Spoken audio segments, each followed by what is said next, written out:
First past the post. It's the system that the UK, USA, India and a third of all countries in the world use to elect their representatives. But do you understand it? Is it fair? And does it involve any posts?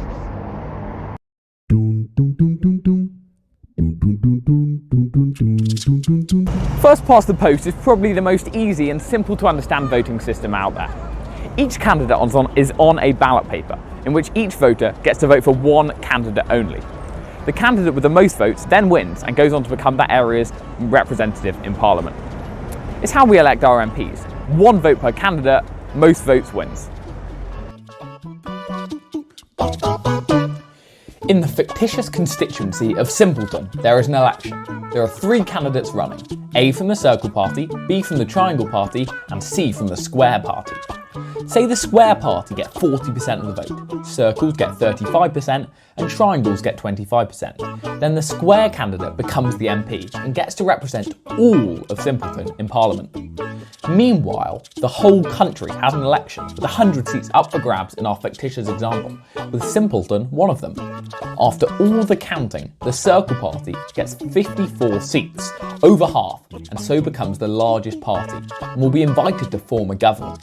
Meanwhile, the Squares get 25 seats, the largest of any other party, and are called Her Majesty's Opposition. The Triangles and other minor parties, like the Pentagon Party, get the other 21 seats. So what are the advantages of first past the post? Well, it's simple and easy to understand, and it seems fair. It's also easy to count the votes, and it produces relatively strong government, as it often gives one party an outright majority. It can take a quite divided country and produce a relatively stable and acceptable government. But what are the disadvantages? Well, it's arguably undemocratic, as to win a seat in the House of Commons, you don't actually need a majority just to get the largest share of the votes in your area. That means an MP can be elected with, say, just 30% of the vote in their constituency, yet they will be elected to represent 100% of that area. Nationally, a party can win a majority with maybe just 40% of the vote, therefore winning 51% of the seats and essentially 100% of the power. A vote minority can often transform itself into a seat majority. This was shown in the 1951 general election, for example, where the Labour government earned 48% of the vote. The Conservatives took a lesser 44%, yet they still won the election. Second, it helps the big parties and it harms the small ones. Say a small party with spread out support wins 20% of the vote in every constituency. In this case, they'll win 0 seats, despite taking 20% of the national vote and deserving 20% of the representatives.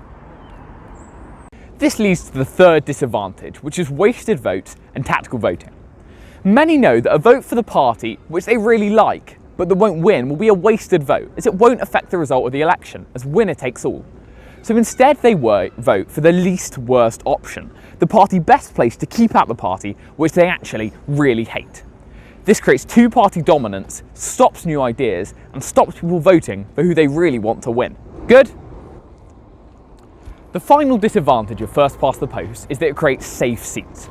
These are constituencies in which the result almost never changes, like Hackney always voting Labour, for example, and these are very harmful.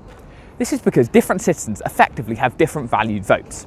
If you live in a swing seat, one that could change hands, your vote is worth far more than someone that lives in a safe seat. So first past the post has upsides and it has downsides, and some certainly want it replaced. However, after the 2011 referendum on abolishing it failed, this seems unlikely in the near future, and it certainly won't happen under Boris and the Tories. Thanks for watching. That was First Past the Post, Simplified.